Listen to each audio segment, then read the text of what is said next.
Yes. So the recording is start. So official welcome for everybody who joined us tonight on the Design Thinking on D&I and Community workshop.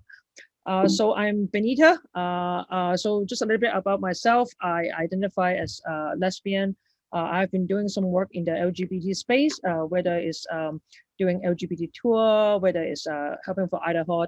I'm also a scuba diving instructor, environmentalist, and I run Encompass. So this is this thing you see in the slide here is called identity map. I do this in some of my workshops. Sorry, I might need to mute some of you, so just so the recording is clear. So I use this identity map. I think it's quite helpful for us to map out like what identity is important for us, whether it's your religion, whether it's your sexual orientation, whether it's what you like. So if you are in a corporate setting and you want to do that with your colleagues, I think that's a great start. So now I want to have a second poll. I do want to know a little bit about you. So I know we have a diverse group here, whether you are LGBT advocate, or whether you are from Hong Kong, or whether you got more Bible accent. Or I think the fourth question is quite interesting. Have you ever tried to distance yourself from your identities? And that could be your sexual orientation, that could be a religion, that could be your disability or whatever that is. So I just want to have a quick poll here about you. So interestingly, I think the second question, so a few of you are being mocked by your accent. So I don't know if it's because of your English or your Chinese, whether you are biracial living in Hong Kong, you get mocked. I think there will be different reason. And the third question is whether the media consciously portray people like you. So for me as a LGBT, I think, and as a kind of like a tomboy, I think the Hong Kong media is not very fair for us. And have you ever tried to distance yourself? It seems most of us are. So interesting. Thank you everybody for participating in that.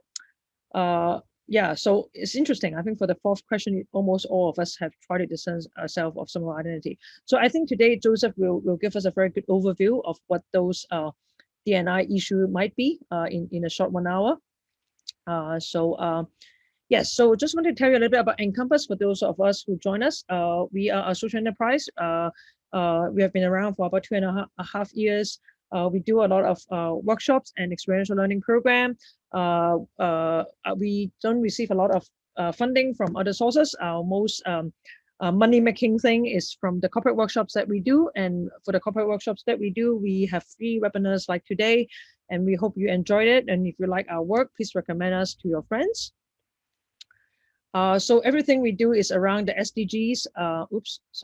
So they are the 17 SDGs goal. And for today, what we are talking about is really about gender and reducing inequality.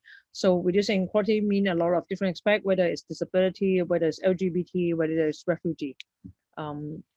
So just to give you a taste of some of the things we do quite a few things. We do eco tour, we do sustainable tasting, we do a lot of D&I education, whether it's on unconscious bias and all that. So you're welcome to look at our website. It's very interesting, actually. I don't know if all of you are from Hong Kong or some of you are not from Hong Kong. So I've been doing this webinar for about a year now, and we often have people who are in Europe or even South Africa or even Iran joining as well. So it's really quite a diverse group. So a little bit about diversity. So today the topic is on diversity. It can be religion, it can be disability, it can be sexual orientation, it can be race and everything. So yes, this is diversity in a very broad sense. For me, I think, at least in Hong Kong, I think the discussion on diversity is sometimes can be very, very one-dimensional. It can be just about race or just about LGBT or just about gender. And for me, at Encompass, we try to have an intersectional approach. So if you go to our website, we also have a seminar on intersectionality that's coming up. If you want to sign up for that, that's also free.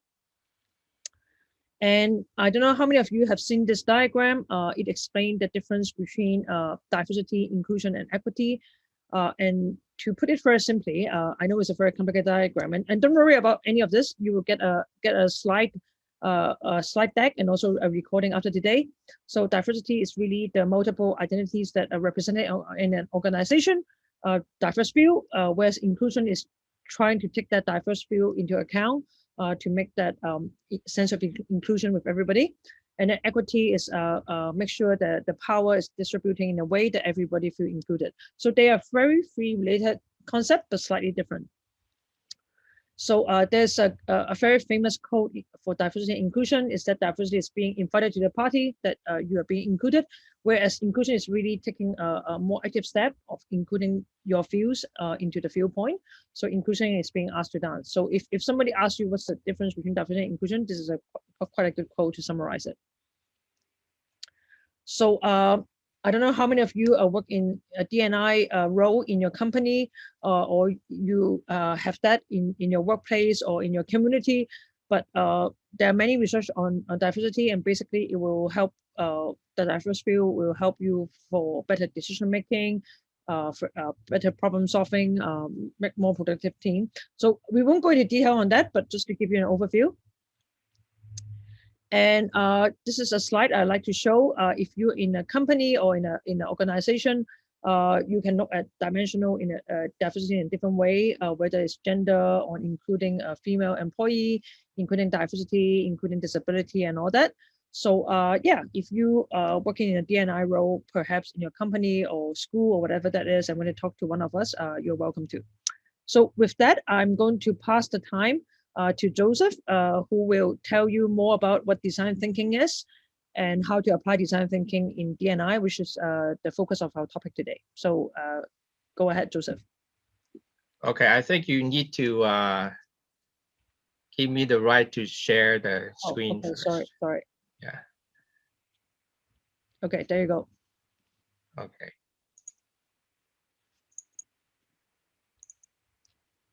All right. Hello, everybody. So just, let's see, a little bit about myself. My name is Joseph. I know some of you here and some people I don't. I'm a heterosexual male, and I used to live in California for a long time. So today we're going to cover topics on diversity and inclusion and how to apply some design thinking to it, right?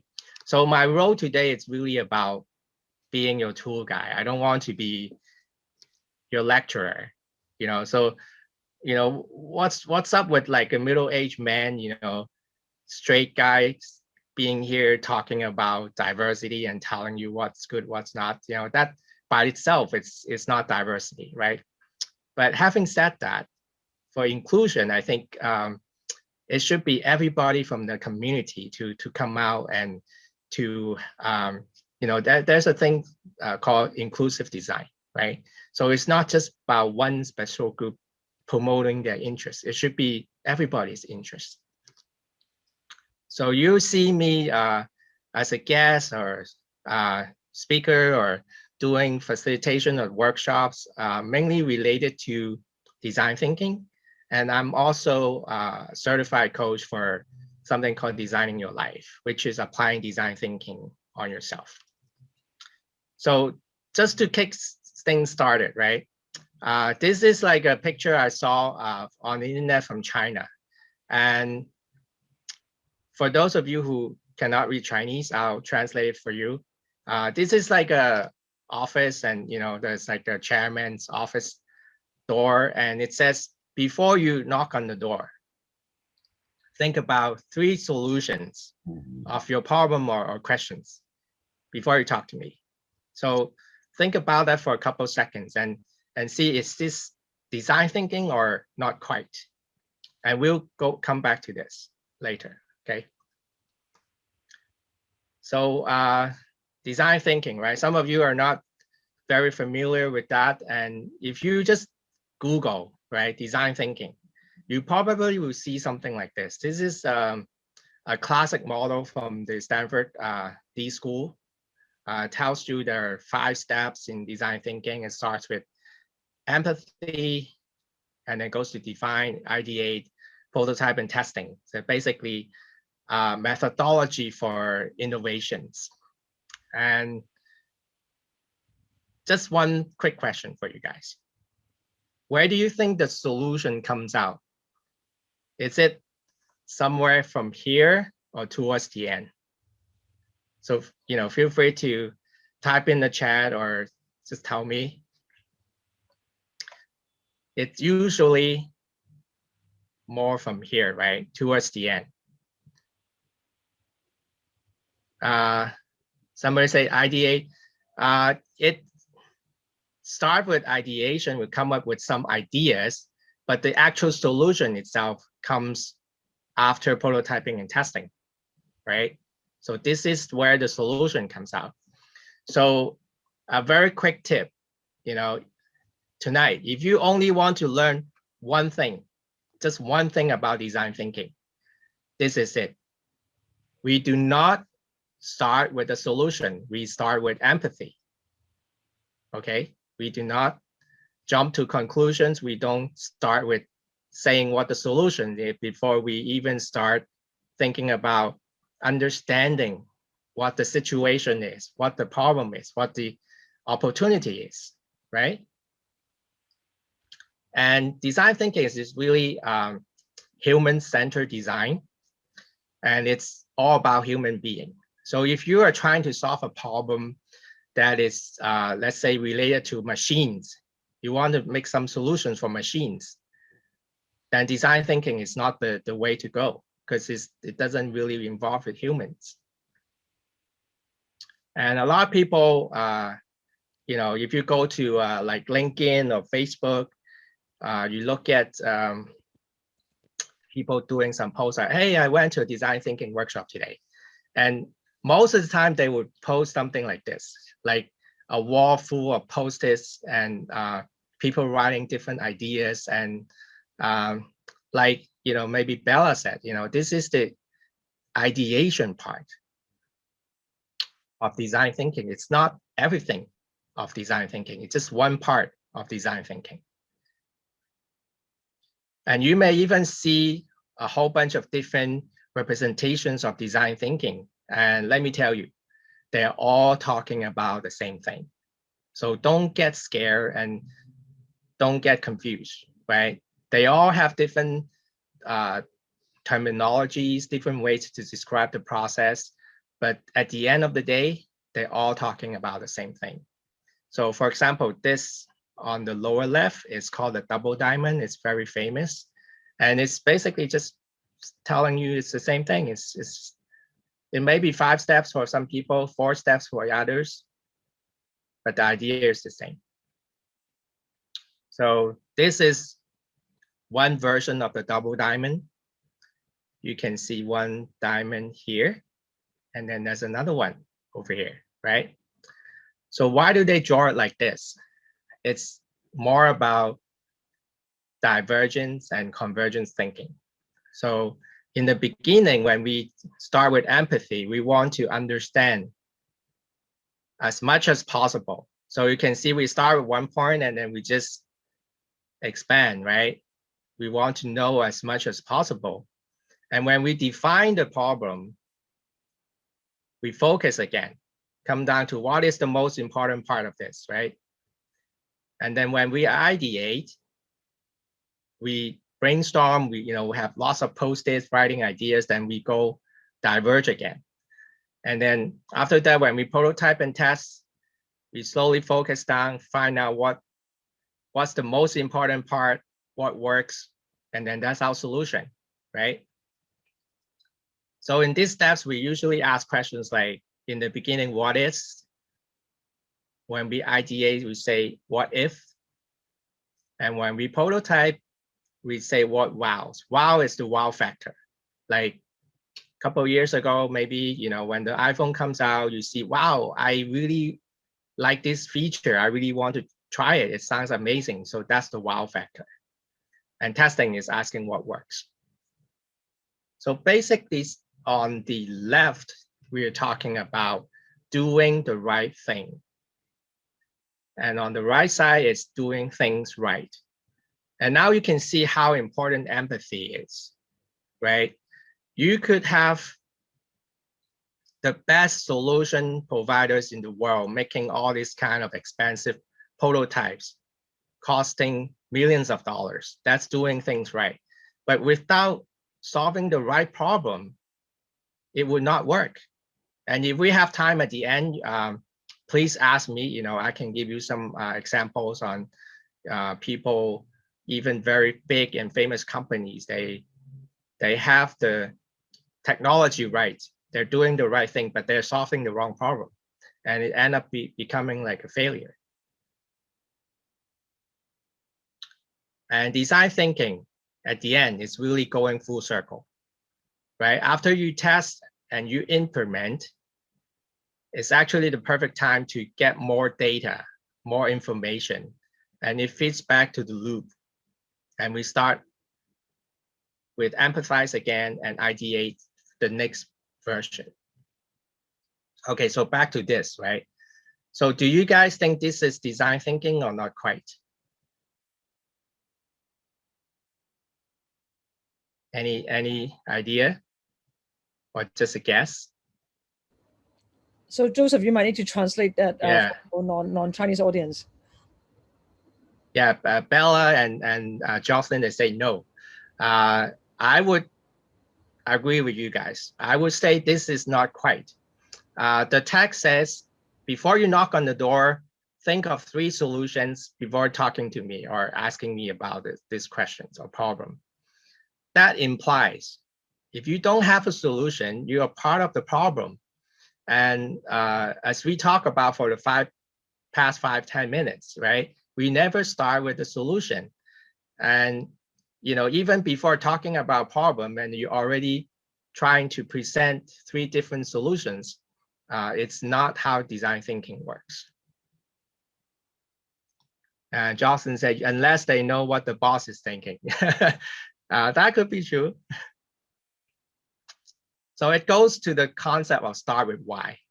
There's a book with the same title by Simon Sinek. Maybe some of you have heard of this.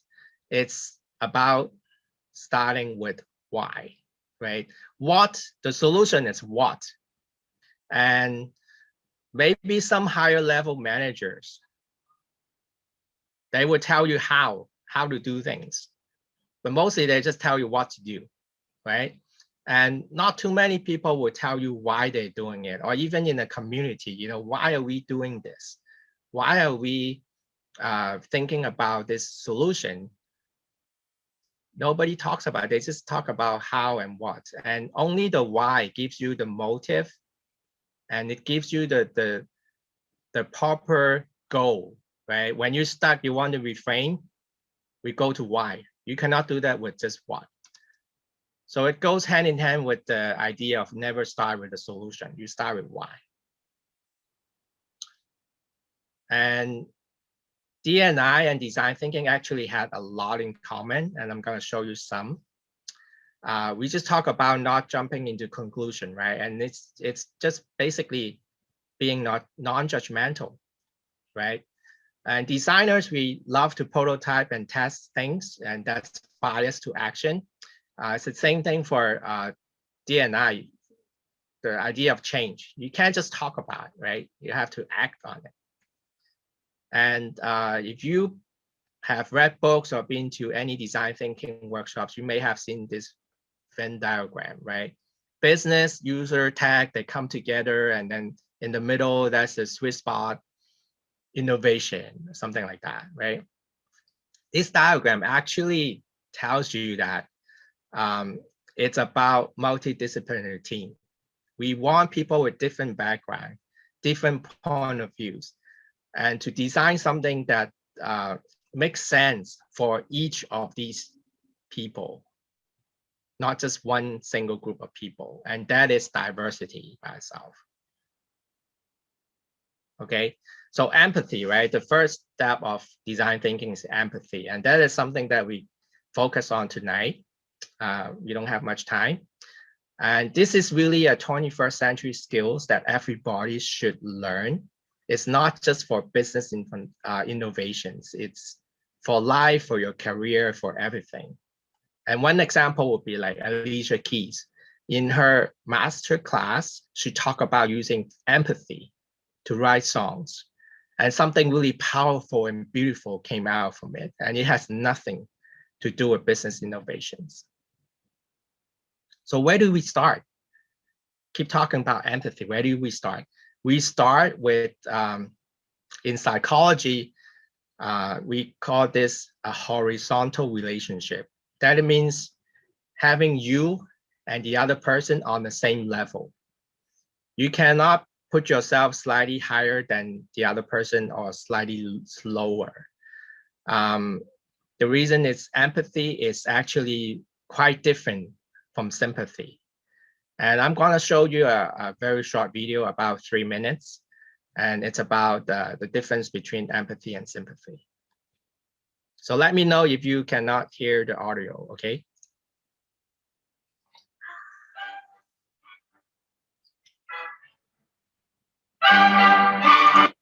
Okay, so that's Dr. Brene Brown.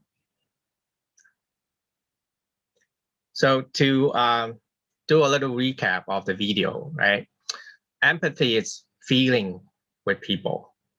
And the 4 qualities that she talked about is perspective taking, stay free of judgment, recognize emotions in other people and communicating on that. And it's really the connection with people that makes them feel better, not the words. Any questions on this so far? And pay attention to the word emotions. Okay, we're gonna go back to that. So, okay, so we know where to start, right? So when we actually starting to do our empathy research, right? Where do we start? Where do we go? So basically, if you see the bottom here, there are secondary research, primary research, and there are 2 types called quantitative and qualitative, right? So basically on secondary is something that you deal with other people's research. It's as simple as doing a Google search and reading other people's articles and reports and even talks and videos, right? And quantitative, it's more on statistics and data and reports, right? Qualitative is digging deep, understanding the why, finding out the why it's qualitative. And primary, it's dealing with raw data. You actually have to interact with your target audience and you have to do the analysis yourself. So on the quantitative, we usually start with like a survey, like monkey surveys, something popular, Google Forms, or data science, you do data analysis. And what we focus on tonight is the primary qualitative research, which is you interview with people, you actually talk to them, you do observations, you see what they were doing and observe their behaviors, or you experienced it yourself. Imagine you're the target audience and I want to experience a certain service or a product or something that happens in the community. How does it feel? And lastly, we have contextual inquiry. It's easier if I show you an example, and I'll show you after I talk about interviews, okay? So some tips on doing interviews, right? Our goal is to find the why, find the motivation, find out the goals, right? But we have to do it skillfully. If you start every question with why are you doing this, why are you doing that, it may come out kind of intrusive and annoying sometimes, right? So you have to use it wisely, and we need follow-up questions at the right time. Active listening. I know some people in the audience, they know a thing about too about this. It's all about the person you're interviewing. It's not about you. Don't judge, don't start processing what they are saying. You just there to take in all the information, and also observe the body language, the tone of voice, pick up the language they use. If it's possible, it's even better if you have a second person taking notes for you, so you can focus on asking questions and then doing the observations. Ask open-end questions, avoid yes/no questions or binary answer questions. Ask about emotions and avoid leading questions. What is the leading questions? One example would be like, if we go to a restaurant, right? We sit down and the waiter come to you and ask, how many cups of coffee do you want? That is a leading question, because the waiter assumes we're gonna have something to drink first, and then our drink of choice is coffee, right? So how many of you have seen this weird looking suit? It's designed by MIT, and the purpose is to restrain your freedom of movement. And you can also see there's a pair of goggles that kind of like partially blur out your vision. So the goal is to simulate an elderly, right? If you're an elderly and like the picture over here, and let's say go to the drugstore, do shopping, how's that experience you, right? So that's experiencing. Okay, this is contextual inquiry. Like if you want to find out the lifestyle of a certain person, one of the best ways is just go to their home and open up their fridge and then just look at the fridge. You'll be surprised. You will find out a lot about this person. Like I was showing this picture to Benita before, and then we kind of have some clues, right? You can tell a little bit about this owner of this fridge. Like I see a lot of alcohol. You see there are some ingredients for cooking, but not much. So this person may not cook at home all the time. Some expensive ingredients, as a matter of fact. We find out later on that we have caviar over here and some like expensive organic chickens. And so it turns out this person is actually a celebrity chef who probably doesn't cook at home every day because he has a restaurant. And also like somebody's workshop, you know, there's tons of questions you can discover just by visiting their place. Okay, so do we have tools to use for doing empathy? Yes, we do. And this is one of them. This is called the empathy map. And over here, this is our target audience or user, sometimes we will call it. And we record things down about the things that we discover. And the four most important elements are the do, say, and think and feel. Sometimes we have see and hear, but sometimes they are not critical in our research. And sometimes people only do, say, think, feel, just four of them, right? The say and do is very obvious. You can see what they are doing. And when you interview them, you talk to them, that's what they say, right? The think and feel, not so much. Sometimes you could ask them like, how do you feel about something? And what were you thinking at that time?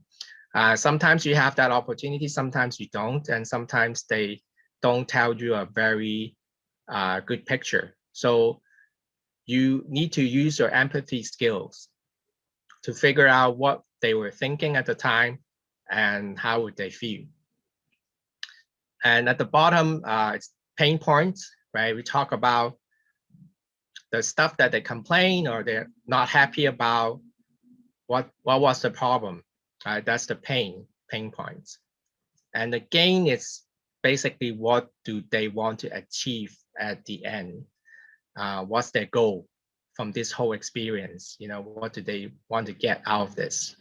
So this is the empathy map. And remember, when we talk about emotions and feelings, don't just have them say something like, oh, I'm happy, I'm unhappy, or I feel happy, or I feel sad. I feel good, I feel bad, expand their vocabulary. And this is not easy to start. This is a very demanding thing to do for people to upgrade their emotional intelligence.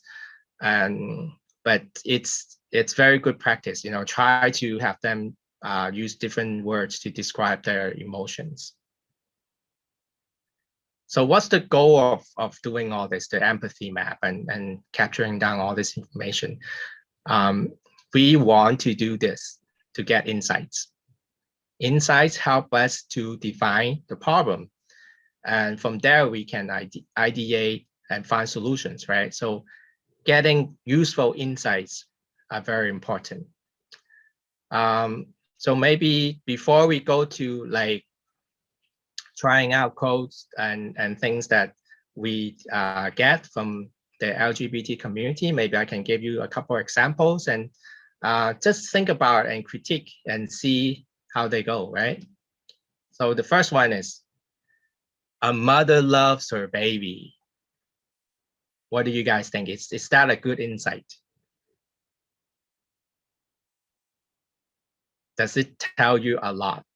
Right, Benita says, probably not, because that is something that everybody knows, right? You don't have to do a lot of research to come up with that. It's just a very general statement. It's true, but it's not telling you a whole lot. And it certainly does not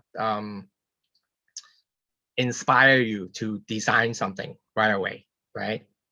So I would say that is not a very good insight. But how about this? Say, parents are willing to pay a premium, say, give you data, up to X% more on products that are proven to be beneficial to their children, especially when they trust the brand. What do you think about this insight? Is it a good one, better one, not the best, not yet, or what?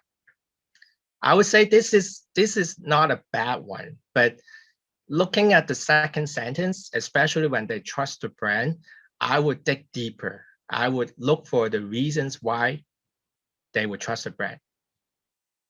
Under what conditions would they start to trust this brand? That would be a much more powerful insight, right? So another one, so this is the context, right? Charities, they often have restrictions on blanket donations. If it's slightly dirty or it's ripped up, they will not take it, right? So many people end up throwing away the old blankets because they don't know what to do with it. And from our research, we find out actually animal shelters, they are constantly in demand of blankets, and they do not mind if the conditions is not perfect.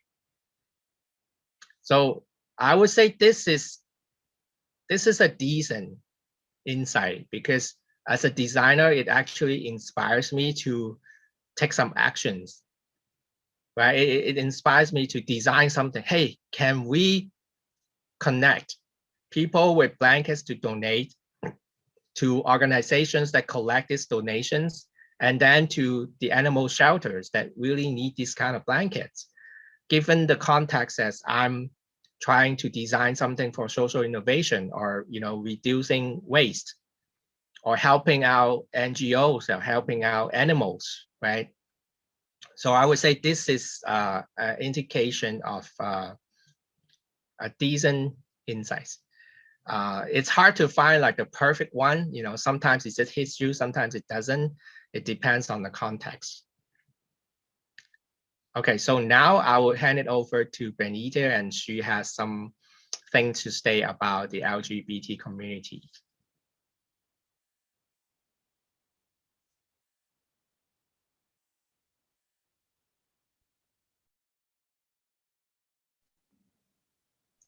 You need to unmute yourself, Benita. Sorry. Yeah, so I'll be very brief. So today we'll use LGBT as a case study. You will see some quote from the LGBT community. But for those of you living in Hong Kong, we have different diversity issue, where it's ethnic minority, whether it's new immigrant and aging population. So the technique we use today can be applied to different issues. So I don't know which community you work with. So I just want to share this. In Hong Kong, if we look at SDG 10, the reduced inequality, our Gini coefficient is pretty high, meaning we are in a very unequal society. And actually, this is an article a few years ago by an NGO called Resolve, which work on a lot on social inclusion, saying that we have a very diverse population. We have different demographics, but we are not truly inclusive. So as I explained earlier, diversity and inclusion, they're related, but not the same thing. So we have a very diverse population, but have we actually include those opinions? So this is a slide I prepared with Encompass and also some data from community business. It's about like what are some challenges for LGBT employees in work. And I know some of you do work in maybe a multinational firm, and you see this some of this issue in your community, whether it's coming out, whether it's policy, whether it's legal environment, whether it's a connection with other people. We won't go into in depth, but some of the pain point that Joseph shared today will cover some of this. So I think the basic message here is whether you're differently able or whether you're gay, we're all human. And a lot of us, a lot of what I do in Encompass and why Encompass is called Encompass is we really want to create an inclusive environment for the community. So just to have a very quick preview, what we do at Encompass here, we do everything from unconscious bias to cultural competency to racism. And again, if you want to learn more about us, you can find us in our website. And I just want to really recommend, if you want to look at intersectionality, which the intersection between the religion, the gender, and all that, we also have a free talk on that. So yeah, I'll just be very brief. So I think the take-home message here is this slide that I shared on the challenges on LGBT, and not just for employee, but I think in the general community for Hong Kong. So I think with that, I'll pass back the time to Joseph, which will share with you some quotes we get directly from the community. So Joseph, please. Okay, thank you. Okay, so these are quotes that we got from actually interviewing people, and this is primary research. It's not something we pull from the internet, right? And I'll read it to you, and let's do the first one together and see what we can get out of it, right? So the first quote is, "A major concern is loneliness. When we get old, we have no partner, which is common in our community. Even far from retirement, but for being a gay single man who just hit his 40th birthday, I really feel anxiety of being lonely and struggling to find a regular, stable partner." So this is the say, right? Do, say, think, feel. This is the say. We don't get to see what he does, right? It's just an interview. So this is the quote. And first of all, can anybody kind of deduce what his feelings are and what is he thinking? And there's no wrong answer, really. Anybody is welcome to try, give it a try, and see what it is. And I'll give you some clues, right? So the general theme on this quote is about loneliness and having the difficulty to find a partner for dating, for a relationship. So in the full context, I would be very interested in knowing why is it different from, let's say, a heterosexual person, having hit the age of 40. Is it easier for them to find a date compared to a gay person? And why is that? It feels like he's feeling hitting a roadblock, that it's difficult for him to not just find a relationship, but find a stable relationship. So the theme is to having the channel, right, to look for people that are also looking for people to date maybe around his age group, same geographic area, and somehow it's difficult for him. And his frustration is he's thinking that he should be having a stable relationship by the age of 40 or older, and it's not happening for him, and he's not happy about that. Okay, I see some response. Hopelessness, fear of being alone and isolated, lack of support in society, and also in personal relationship. Midlife crisis is also a common theme. And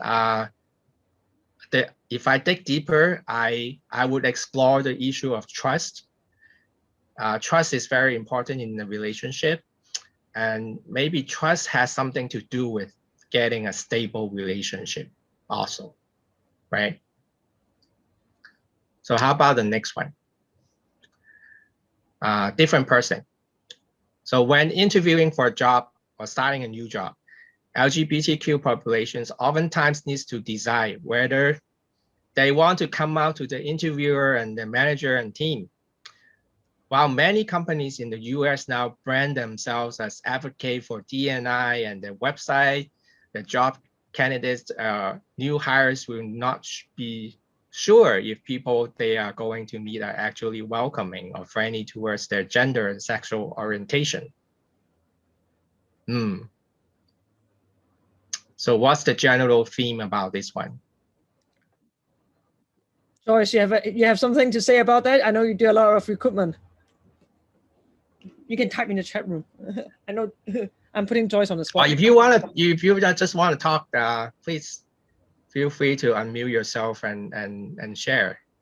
Sure. No, I think that quote definitely, you know, it speaks for it. And a lot of places where we feel that companies have marketed themselves as D&I, but in actual sense, you don't know unless you really meet the people and during the interview, and also really building connections and knowing people who are actually, because or else it will just be kind of like a slogan or a job ad.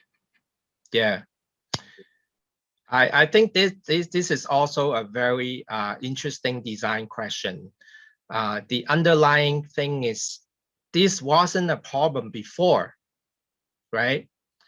Like before they advertise they're LGBT friendly, I think most people would not even bring it up in their interview or think about bringing it up because it's, you know, I assume a lot of people, they just want to focus on their ability to do the job in the company rather than just, you know, come out of nowhere and talking about their sexual orientation.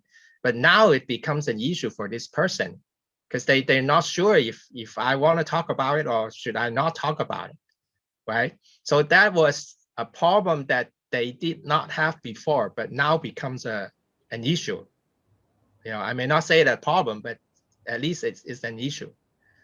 So that is quite interesting. Can I share something, Joseph? Yes.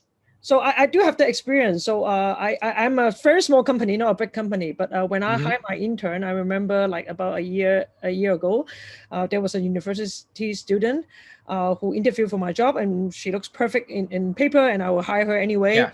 But I was just so surprised in the first thing she said during her self-introduction. She's like, I'm a bisexual girl sitting in Hong Kong. I really want to work for you about inclusion. And I've done a lot of interview with my other position. I've never seen people using that as an opening line. But I guess because of the things I do, people are very open about talking that to me. Yeah.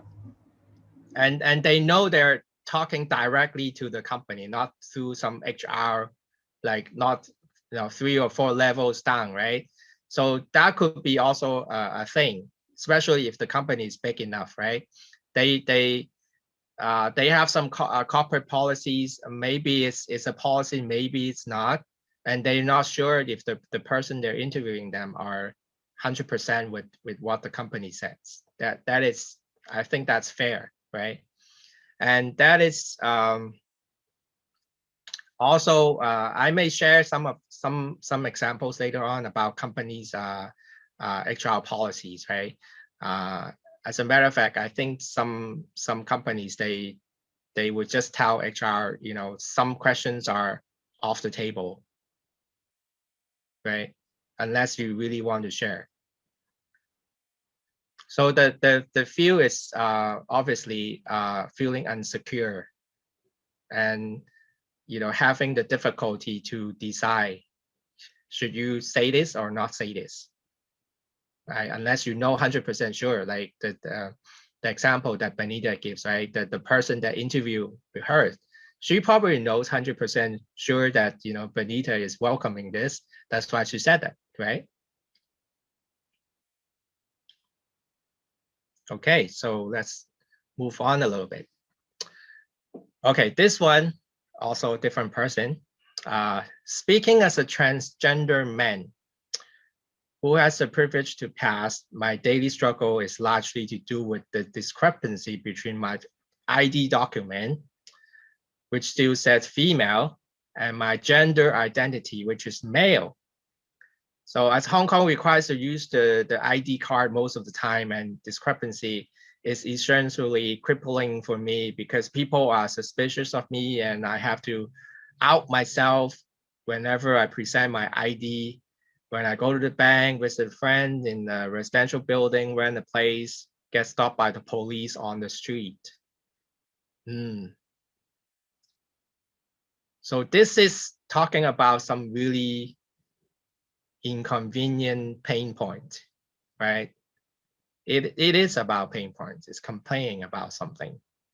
So what do you think the general theme and underlying message of this, or her think and feel, his think and feel?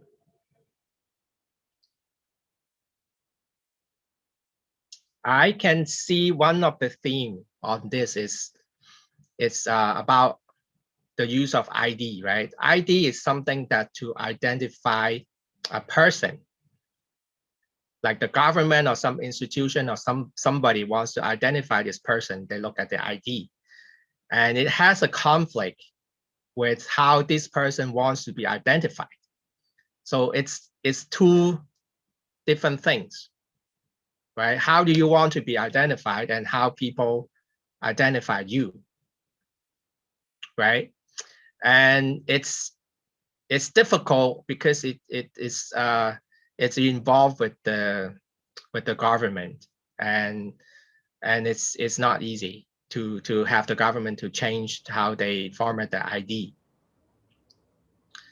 And it also may have something to do with, if I want to dig deeper, how this person present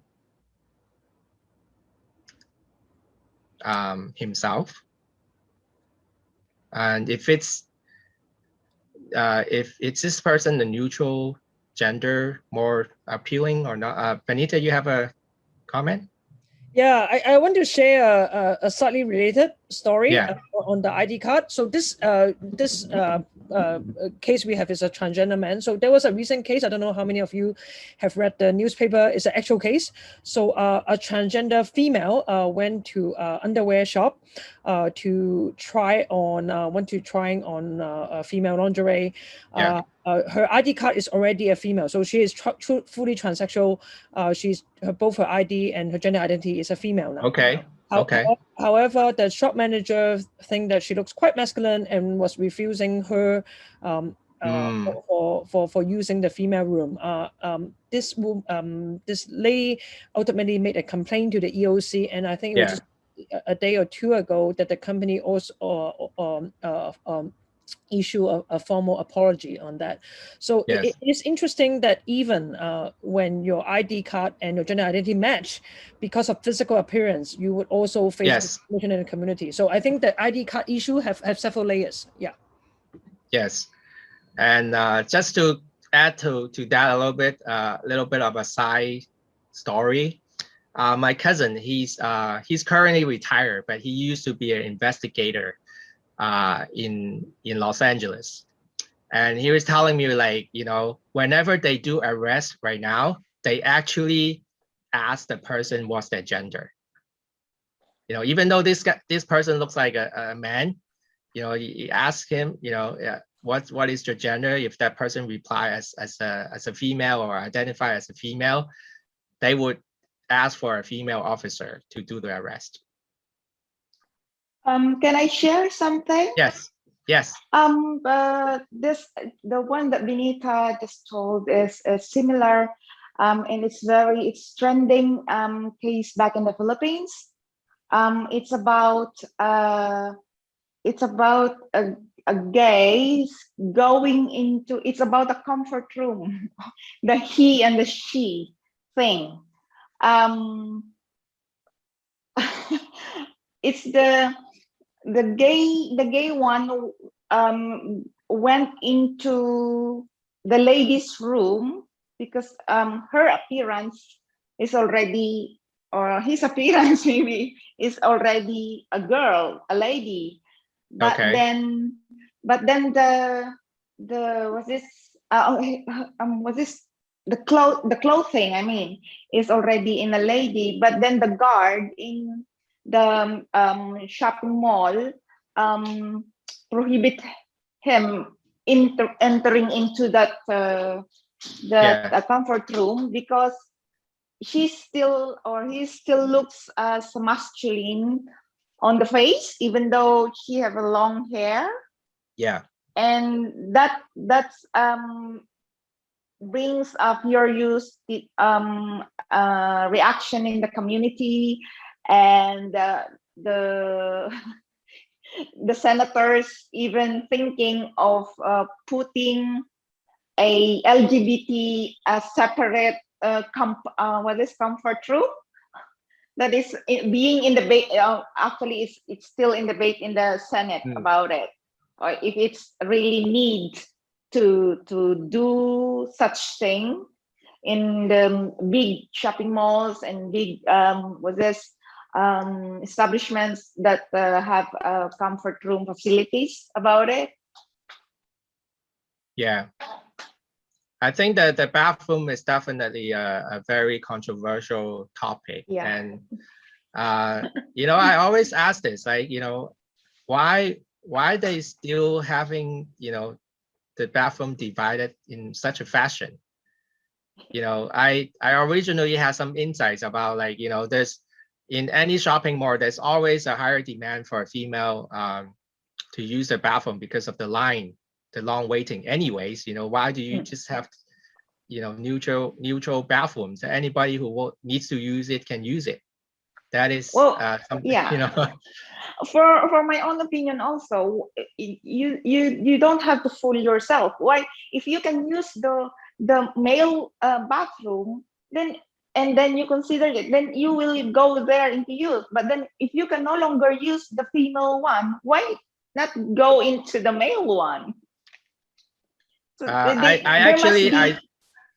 yes, please there go must ahead. be for me there must be a respect and a freedom for you to choose, because anyway you will just go there for the call of nature, or I don't know if some people is too particular on something. Yeah, I actually see that all the time in the States, like women going to men's bathroom, especially in places like maybe the stadium when you're watching a ball game or something, and nobody say anything about it. We even try to give her privacy, like, oh, please use this stall at the very end of the bathroom, or if you prefer, something like that. And there's no problem with that. I don't know why. Okay, so we move on to the next one. I know we are hitting 10 o'clock right now.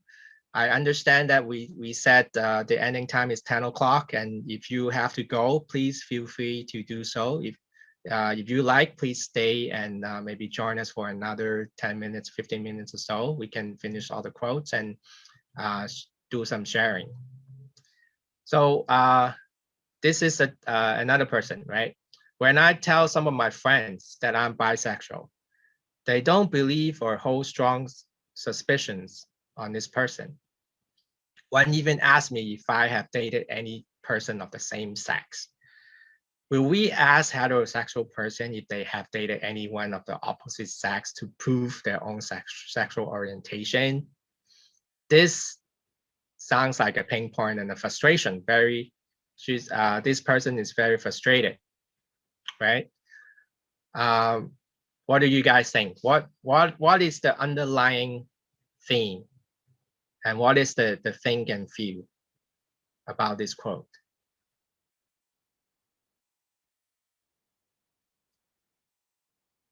I would say it has something to do with like how the general public, right? Because of I shouldn't say her. It doesn't say is a him or her, but this person's friends, they are heterosexual people, right? Just the majority of the people, and it has something to do with how the majority perceive a bisexual person, right? No trust and compassion. Very true. And they even question this person, right? Are you serious? Are you kidding? Or are you making a joke? Are you really bisexual? And maybe for them it's not offensive, but for this person, I would almost say, right, just by this quote, I don't know the whole context, right? But just by this quote, I would almost say this person is hurt by those comments. Yes, no respect. And it's about mindset and how people are educated or well informed about how to interact with your friend when they tell you they are having a different sexual preference or orientation from you, right? This is inclusive design right there, right? If you were to do something about it, use this quote and find some insights. How can we help them, right? Any more comments on this one? Maybe I'll share briefly. So Yeah. I have done LGBT advocacy with the IDAHOT before, and one of Yes. our topic is on biphobia. I think not directly related to this quote, but I think there's a lot of misunderstanding within the LGBT community as well. They think the bisexual people might go both ways, like they can be both liking opposite and same sex. And another, I think, implied thing in here is like, do we actually need to date somebody to know that we have that bisexual tendency? And what does bisexuality mean? Does it mean just romantic tendency, or does it mean sexual preference?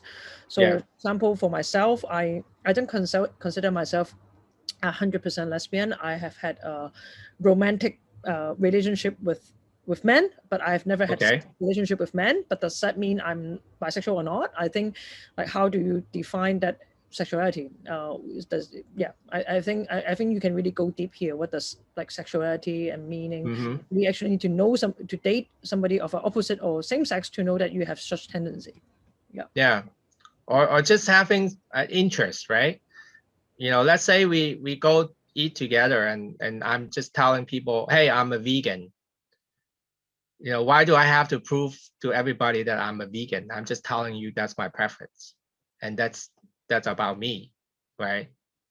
So absolutely no respect. It's having to ask somebody to prove that what they tell you as a preference is it's quite rude. Yeah. Okay, the next one, right? So the lack of multilingual community spaces that are accessible, creation of inclusive spaces, especially for more marginalized members of the community, the L, B, T, and I of the acronym, ethnic minority members, low-income members, and differently abled members.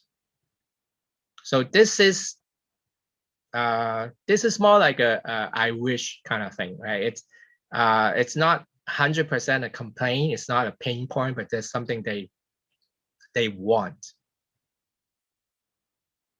So it's slightly different from the previous one. So if you want to like, sometimes you can try to use some keywords, right, to identify the theme. Any keywords that you guys can think of?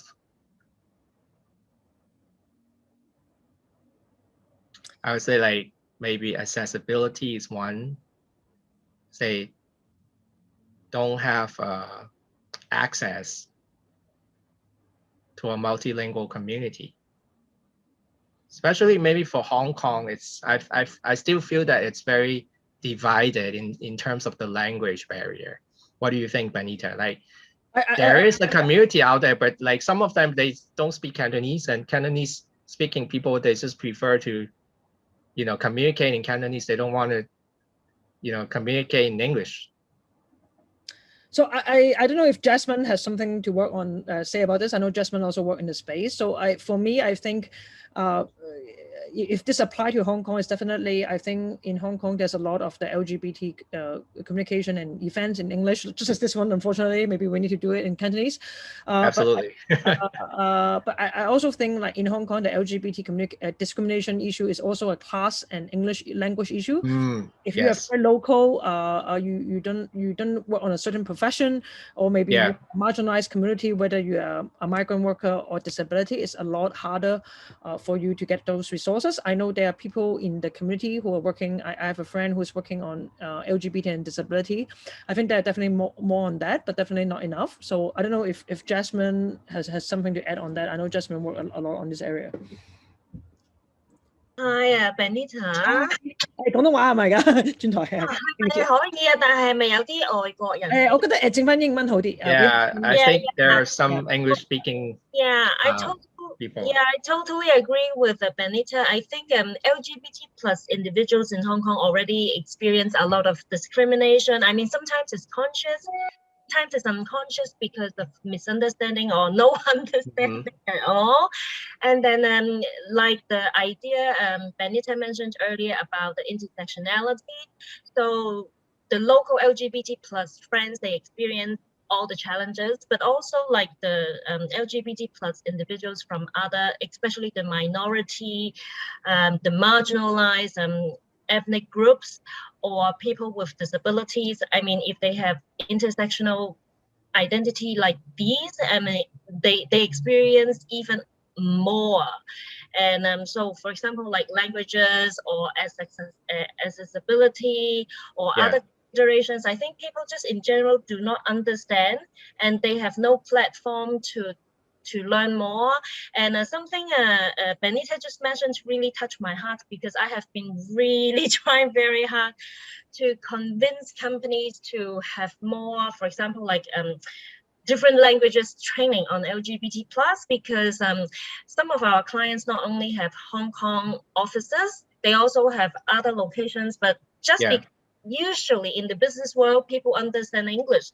So, but I have proven so many times with surveys from the participants, I mean, even understanding English, the impact is significantly different if we deliver the same contents in their local mother tongue language. So I really been trying very hard to convince like different companies to do that. So thanks for letting me to just speak it out loud again. So thanks, Benita.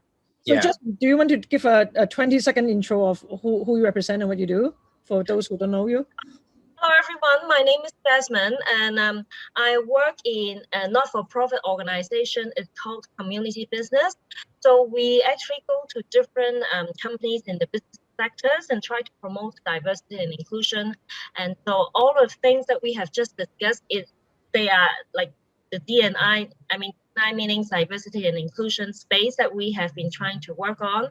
So LGBT plus is one big one, people with disability and gender and other things. And my role is to provide consulting and training services. So thank you, Benita. Thank you. So I think we have 2 more quotes. Maybe we'll go through them quickly. Yeah. We'll just open the floor for those who want to say. Yes. Okay, so the next one is, I wish we as an LGBTQ plus community would lift up more than tearing each other down.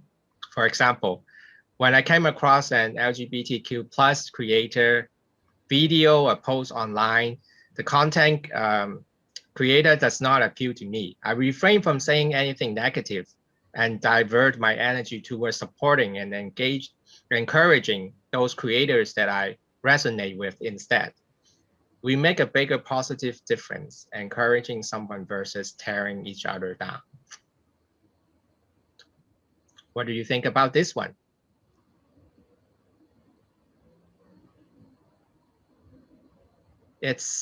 I think one of the underlying theme is the desire to unify the community, even though, of course, in any community, there are people with opposite views, points of views, and people argue. And, with the online, cyber culture, it's very easy to just type something really mean. And, it's, when you see something you don't like, and you end up hurting people's feelings. And this is a desire to be more positive. Maybe even something, if I want to talk to this person more in the interview, I would ask, like, what is your dream about this community's future, right? What would you like to see in your perfect world, right? How people interact with each other, how do they unify as a community? And maybe something will come up from there, right? This is a very positive thinking person, so I'm confident that they may have some pretty interesting ideas on how to make this place better, for everybody. Any comment on this? I'll just quickly add, I think Yes. this, I don't know if Jasmine shares similar view. I think even within the LGBT community in Hong Kong, like I said, some people have misunderstanding of the bisexual community or the transsexual community, the gender fluid community. And there's definitely some hate speech around when different organizations do different things. And I do like this quote. I think instead of we should all stand in solidarity, and also, of course, and not only within LGBT, but different type of oppression. And I think that's the idea of intersectionality, whether you are marginalized because of your disability, because of your sexual orientation, or because of your race, all oppression are actually the same. So if we stand in solidarity, and instead of just hateful comment and just try to support each other, I think that would be a better community as a whole, and not just within LGBT. And I may want to add something. There's also maybe there's also a need for people to unload their frustration or energy somewhere, right? If they don't have a channel to release those frustrations, they will end up just unload it on some other person that they don't even know, right? So if you have channels for them to, like, if they want to complain about something, give them the channel to complain. And then they, maybe there are some positive effects. Okay, the next one, integrating empathy into hiring and onboarding process. The company will be able to really step into the shoes of sexual minorities. For example, hiring managers could send a welcome message listing how the team is zero tolerant against discrimination and how the team is valuing diversity and inclusion within a small unit, etc. They can put gender pronouns after the names in Zoom, for example, so that interviewees and new hires will be less nervous when deciding coming out or hiding their identity, which improves their interview and onboarding performance. So this is another wish, right? I wish this would happen. Yeah.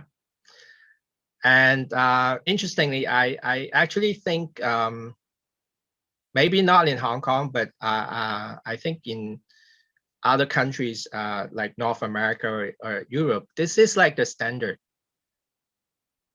right? Like first day on the job, you go to orientation, and they always talk about two things, right? Sexual harassment, don't do it. And then respect on other people's identity. And that should be like the standard company policy. And they even give you like channels to complain. You don't have to even complain to your boss, right? There, you can just email somebody higher up and they will read your email and understand what the problem is. So Joyce would say, we ask all our recruiters to put their pronouns on Zoom and how putting candidates at ease for sure. Yes, yes. And it's not a standard practice for many companies, but I certainly feel that it's welcome. Yeah, so, yep. Okay, let's move on. Okay, why, while I'm fighting to change my ID policy, the ID thing comes up again. I hope companies can extend their coverage to, so the transgender community can be at ease, for example, offering different options of suffixes in the application form. Free to choose Mr. or Miss. Also, it would be immensely helpful if employers have some kind of LGBT plus workplace policies that protect us, like uniform policy. Yes, this is yeah, it goes back to the idea of how the company is serious about this. And I just want to add, you know, not just policies, but having a regular basis workshops, and not just have a one-day workshop and forget about it. You know, you just you have to come up with ideas and action plans to do things out of these workshops to be more inclusive. You know, how do you do that in your company? Any other comments on this one? Anita? I have been doing a diversity survey with one of the companies, and not only for gender identity, I think for like even like religion or nationality, maybe it's an option for people saying prefer to self-describe because maybe we don't have a good term for it, or prefer not to disclose. So maybe some people don't want to mention, and I think I've done similar workshops for university, and we have talked about it because I think some of the pronoun that people may be using or the identity they used to help themselves maybe is out of the HR reach. So if we want to keep the option as open as possible, and of course that will require extra work, but I think to just show to that option, it definitely shows a sense of inclusion. Like somebody would like to use they, right? They and them. I've seen some people, they prefer that way. So at least leave like a blank choice, like the third one is like a blank, right? You can fill it out, and you know, I don't want to use him or her, but I want to use them. So, you know, give them the choice, right? So this is much easier to do than the your official Hong Kong ID, because this is private sector, and there are many ways to show that you're more welcoming, and it actually needs a lot more empathy on this area as well.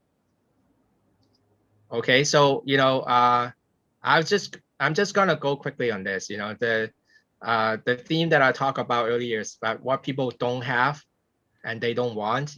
We want to keep it that way, right? So that will be the one on here. And most designer will focus on these two. What they don't want and they have, their problems. We want to solve their problems. But maybe better, it's on top of that, you give them what they want, but they don't have, like their dreams, right? More blue sky. And also keep in mind, when we design something, when they have something and they want, keep it that way. Don't go 2 steps forward, 1 step back.